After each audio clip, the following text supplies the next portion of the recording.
So this week the book starts with something I had already noticed about my own morning pages, and that is that,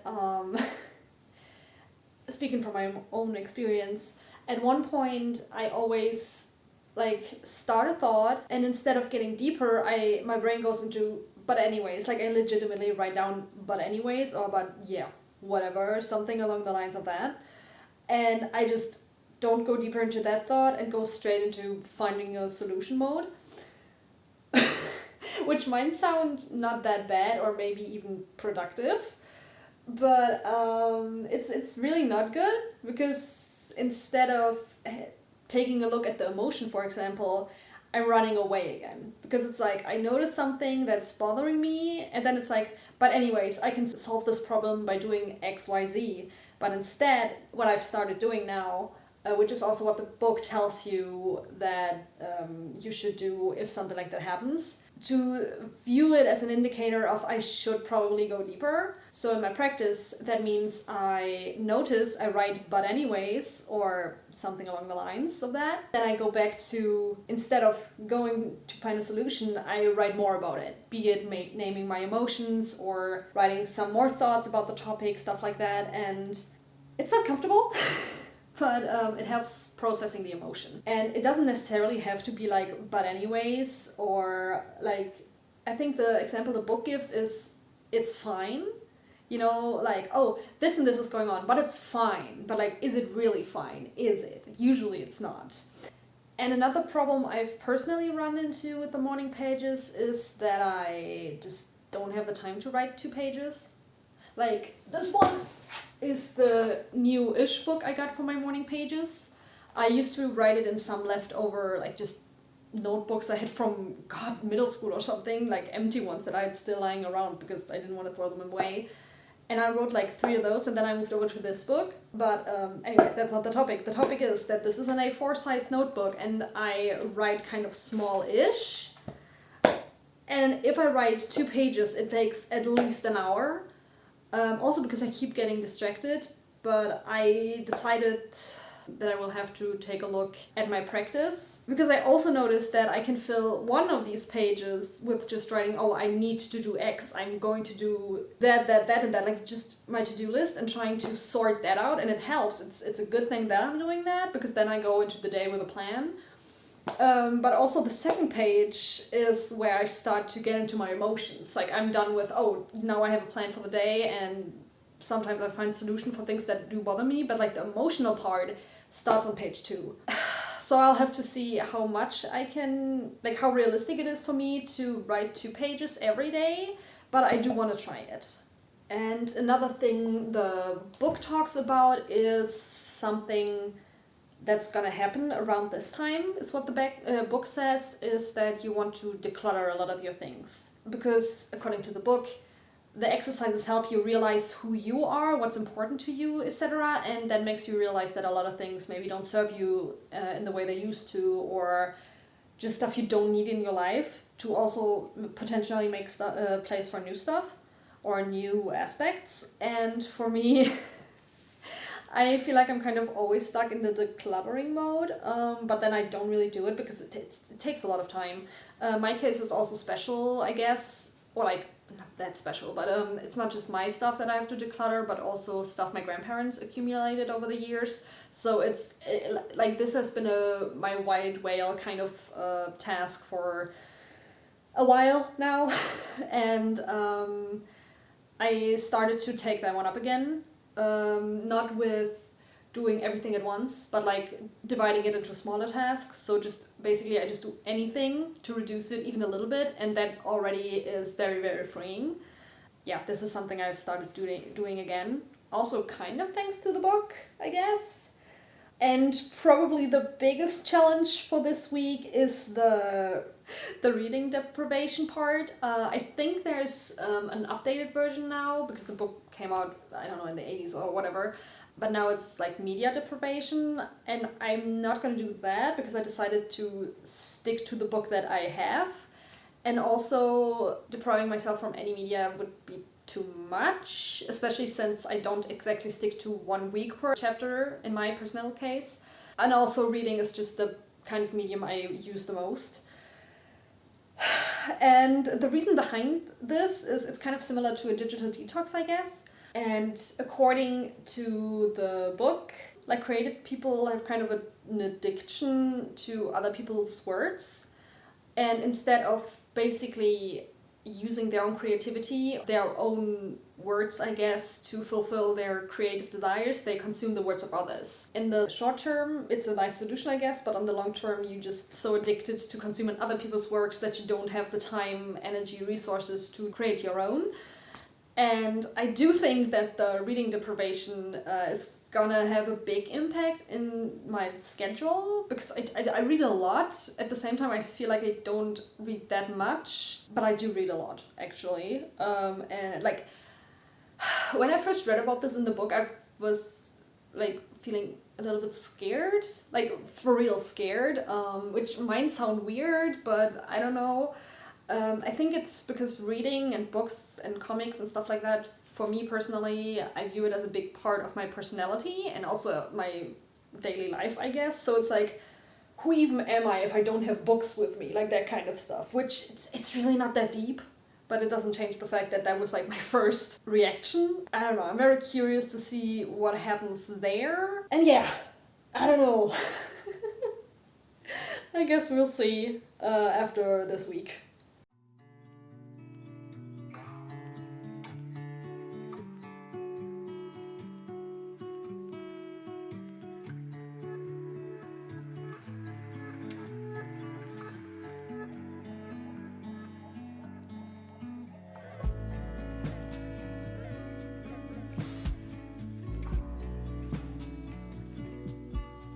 I started this exercise by doing some gel pen studies of photos I took during my year in New Zealand, because this country as a whole is just my ideal environment.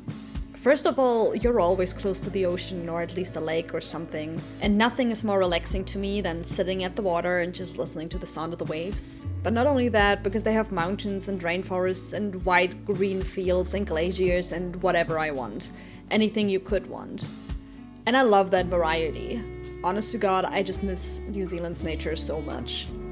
Also, the cities I've been to were just big enough that enough was going on, quite a lot was going on most of the time actually, but also not as bustling as Hong Kong, for example, which did get a little bit overwhelming sometimes.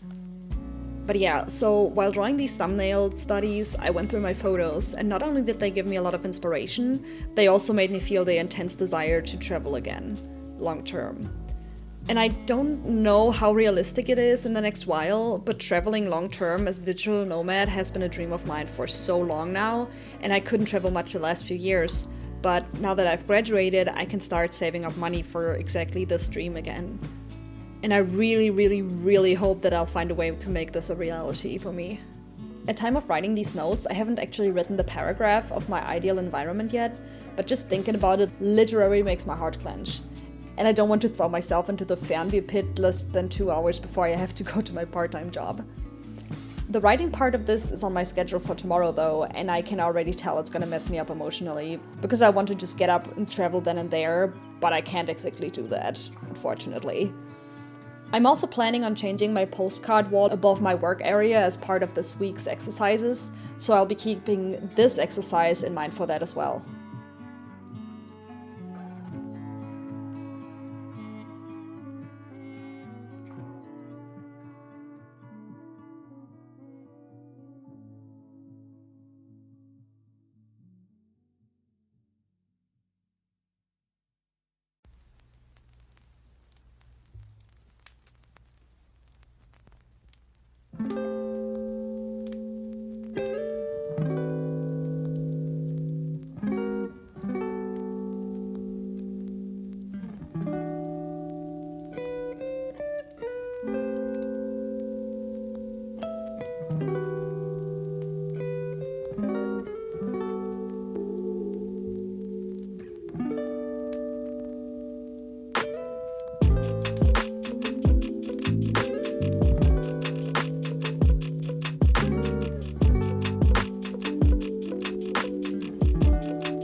Okay, so unfortunately the file of me putting all of this up got corrupted, but here's my beautiful wall of inspiration. The one you saw in the clip just before this has been there for multiple years. I don't know how many, but multiple. And as you can see, some of these things are, have been on there before, like those postcards of two manga series that I really love, the Kanes series and Lullaby of the Dawn. Some are new, like the postcards for Aftergod or this amazing print I got. But overall, this is a very good start for like a new inspiration wall. Like some of the things that had been on there, like I still like the prints and postcards and everything, and I still have them, but they don't really fit my current inspiration anymore. So this one fits way better. Like we have some Van Gogh, like I said, we have nice postcards and prints. We have this illustration by myself. This was a test print. We have this Pandora Hearts postcard, which is a must. Some travel stuff, which hopefully I'll get way more of, and also nice birds in general. So, like I said, a great start. I do like to put, like, whenever I get something new, I just add around the edges, which is how the last one developed.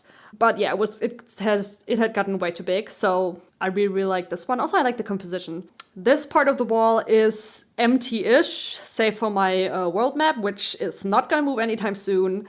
And just for completionist's sake, there you have the part where I ripped off the goddamn wallpaper.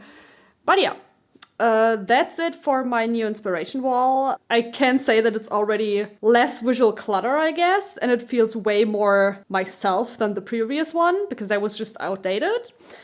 But yeah, we're just gonna move on to the next part of this video.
Okay, so I coincidentally already decluttered my closet a few days ago, which is the stuff you see on this chair, which is, I mean, yeah, actually it's quite a lot.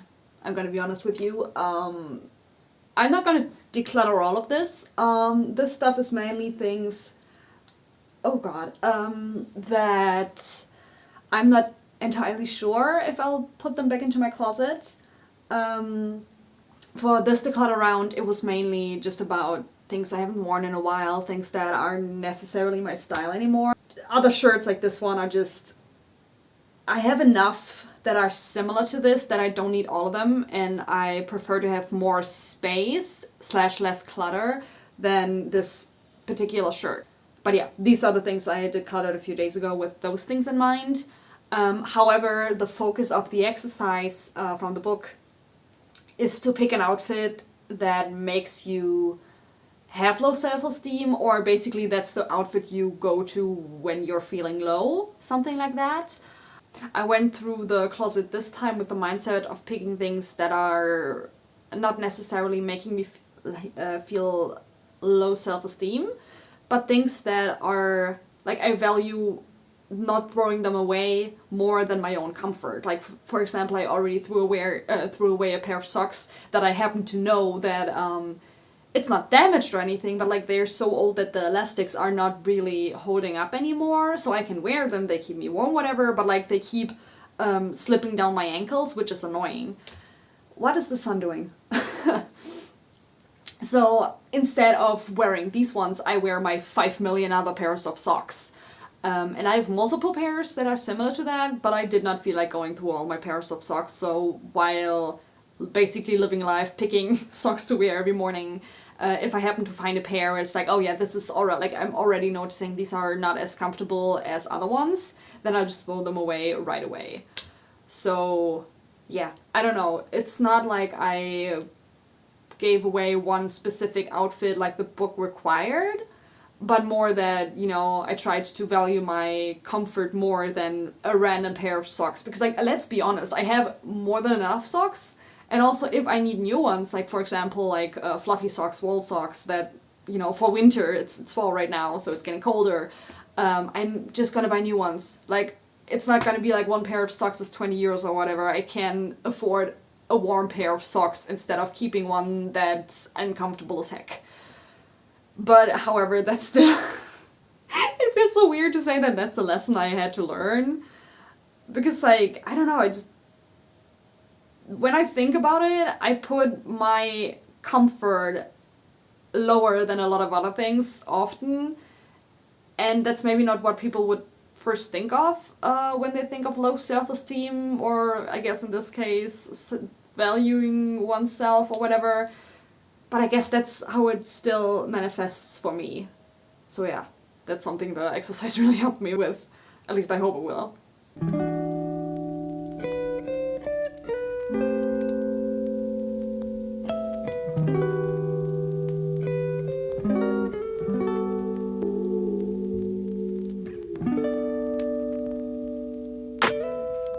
I started this exercise envisioning myself, 80 years old, sitting in a cozy reading corner, the kind I'd like to have someday, and after I described that a little from the POV of my future self, I got into the flow and started writing without thinking too much about it, which I think is the best way to do this kind of exercise.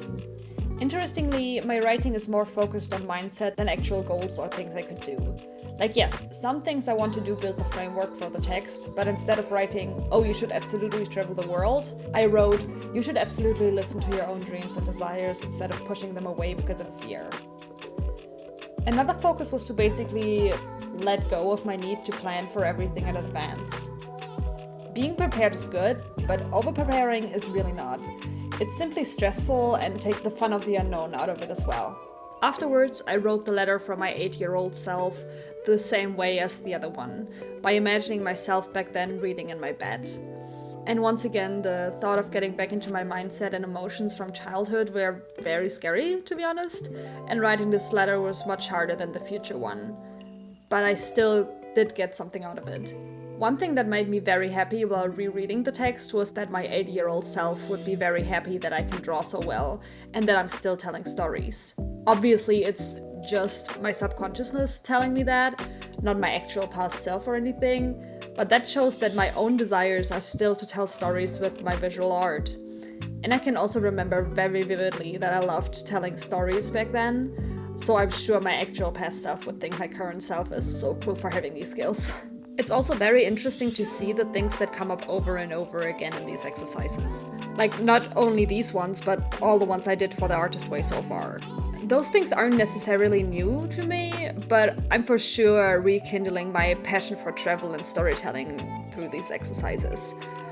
I've been getting way better at not just going through the motions of creating again, and instead staying in touch with my own emotions, which I think was a big reason for me having artist blocks.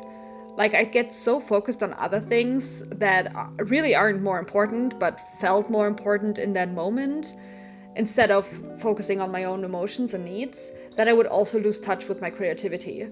Especially since my art and emotions are very connected to each other, which is something I've started to realize years ago. So yeah, while the childhood part of this exercise was once again not exactly comfortable, the exercise in its entirety still helped me affirm the fact that the direction I'm going in is something I actually want to do. But also that I really shouldn't be too hard on myself and try to control everything. Like, I don't know, the 80-year-old me letter kind of felt like the permission to take it easy sometimes that I really needed.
If you've watched my last few videos, you know that I recently finished my bachelor's degree.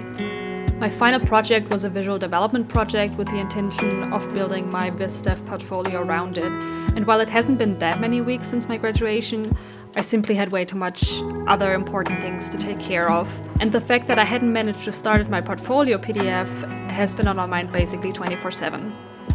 And I didn't like it. So for this part of the Artists Way, I decided to change that and at least start the PDF by throwing everything roughly onto the pages I want them to go and take notes on what's still missing or needs to be improved on. Honestly, I think one big reason, maybe the biggest, why I hadn't started this is that I'm just so intimidated by the thought of starting. It's scary to see the art I have because even for my bachelor artworks, I have a lot I'd like to change, and those are the most recent artworks I got. Most of the other things are way too old to include. Like, I know that a portfolio is an ongoing thing, and it's okay if not everything is perfect, but it's way more important to have an up-to-date version of my portfolio and then keep improving as I go. But I don't know, man, first step is so intimidating. It's easier to find other things I have to get done than actual sitting down and taking a look at the real visual representation of my current art skills. Like, man, that's scary, and the very moment I look at them, it's gonna be so humbling. Like, RIP me and my self-esteem, I guess. However, the fact that I realize how I'm feeling about it and that I'm not just waiting until I have time to do it, but also procrastinating because I'm scared means that at least I can take countermeasures. And for me, that means viewing the portfolio less as something I have to prove myself with, but more as taking stock of my skills and presenting them in the best way possible. So it's not so much about doing the best I can and more about showing what I can do, if that makes sense. It might sound like a rather small difference, but just saying this out loud already feels so much lighter to me. It actually makes me feel more motivated to finish my portfolio because I'm feeling curious about which areas I could choose to improve on first after I finished quote-unquote taking stock via my portfolio.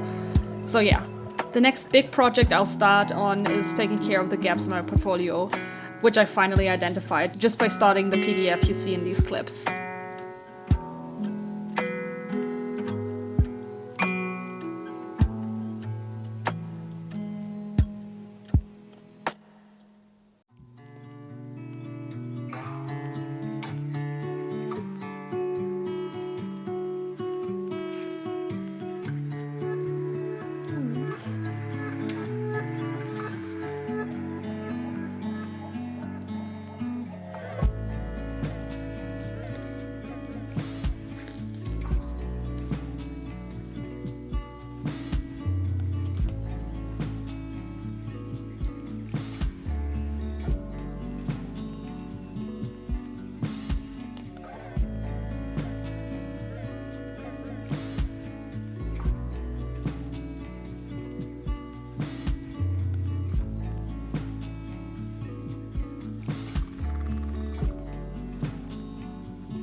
The version of this exercise that I'm doing is actually an older one, with the updated version basically being media deprivation in general. However, since I'm stretching the videos over multiple weeks instead of just one, and I want to follow the version of the book I have, I decided to limit my deprivation to books only. Especially since that's the kind of media I consume most anyways. However, I might do a general media deprivation challenge for just 1 week after this, depending on how I feel about it after I finish the book. So for now, let's just focus on books. And as you could see in the clip before this, I didn't exactly keep up with the reading deprivation for 100%. The book I read is a webtoon I was looking forward to for months, with a coloring style that I really like, and that I'd like to get references of, which I wanted to make studies of in the future. I had bought the book like a day before starting this week's exercises, so I didn't want to ignore the desire, since I honestly struggled with picking up a pencil at the time. And while reading, I was grinning like an idiot, so yeah, I don't believe it was giving up on the rule or anything, but rather listening to my needs and making myself happy instead of running away from my own art or anything. Because that's something I realized I was doing sometimes. Instead of working on my own projects, I was using other people's works as stand-ins for my own creative desires. Like, if I wanted to work on my goal story that has platonic love as a focus, I'd read other stories that are just similar enough to scratch that itch, because I don't know, maybe I'm too scared to properly start my own projects and fail, or I feel like I don't have the time or energy to actually focus on that project, or I'm just too in love with daydreaming about the idea instead, or maybe, and probably most likely, all of the above, at least a little bit. So instead of putting the work into my own things, which is actually something I really love to do, I ran away from the possibility that the final product wouldn't be as good as the fictional version in my head, which is once again a habit that protects me from disappointment in the short term, but also keeps me from doing the thing I actually want to do. And a real project is always better than the fictional one, because, yeah, the fictional one simply doesn't exist. This is a topic I could make a whole video about, so at this point that's all I'm gonna say about the matter, because otherwise the video is gonna be 3 hours long in the end. Another thing I noticed was that I would also use stories as escapism, which is fine to a certain degree, but at times I'd overdo it. I'd get the urge to read and escape into books and stories if I was getting overwhelmed by my own to-do list or my own emotions, and I tried not to take the easy route and escape into other people's stories most of the time, but I'd be lying if I said I'd never gave in. However, most of the time I actually tried to sit with these emotions instead and then sort them out instead of running away. As for the last thing, I'm not entirely sure how related this is to the reading deprivation, but I've been starting to do random sketches again. This might be a result of the exercise like the book suggests. However, I think it's more related to the fact that I've started to properly recover from my bachelor burnout and that I've taken care of a lot of the ASAP things on my to-do list. So there's simply more space in my mind to, I don't know, scribble around. I do think the reading deprivation had a little to do with that as well, though. The illustration you're seeing in this clip is a commission for a social media banner, by the way, so not exactly part of the random sketches I was talking about. But I do feel like I had way more fun with this due to being able to scribble and play around in my free time again. Overall, I feel like I'm rebuilding my healthy relationship with drawing, which I had neglected a little bit over the last few weeks.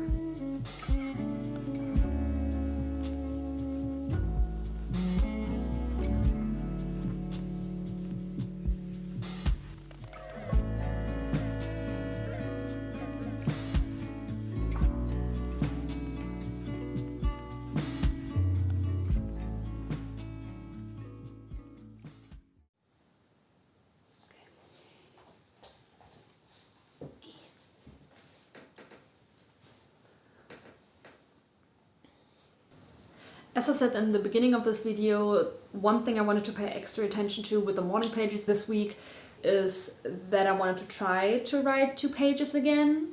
And I did try. However, one thing I noticed was that sometimes it just doesn't work out. And I really hate to say it, because 2 pages is for sure better than 1. Because I think I mentioned before that usually for me it's that I write basically 1 page of I have to do this and this and this and this, and I'm gonna do this first and then this, and this is how I execute this and that. And then on the second page I get into like my deeper emotions, and yeah, I just go deeper in general. There are some days where I legitimately have to run out of the door to catch the bus to work or something like that, and on those days, I just don't manage more than one page. So I've come to accept that that's how it is. And for example, on days that I don't work on my 9 to 5, or I just have more time in general, I definitely try to do it, and I generally try to do it every day, but if it doesn't work, it doesn't work. And you know what? That's fine. The book itself says that there's no wrong way to do the morning pages. So if I only manage to write one page and it's only, oh, I have to do this and this and this and that, that's fine. Like, would it be better to write 2 pages? Probably. Do I still manage to get 2 pages done on some days? Yeah. It's the horrible disaster to only write 1 page on the days that I just physically don't have the time to do it. Absolutely not. And like, even if I just write the things I have to do, that alone brings so much order and clarity into my brain that just that is already a big help with the start of the day.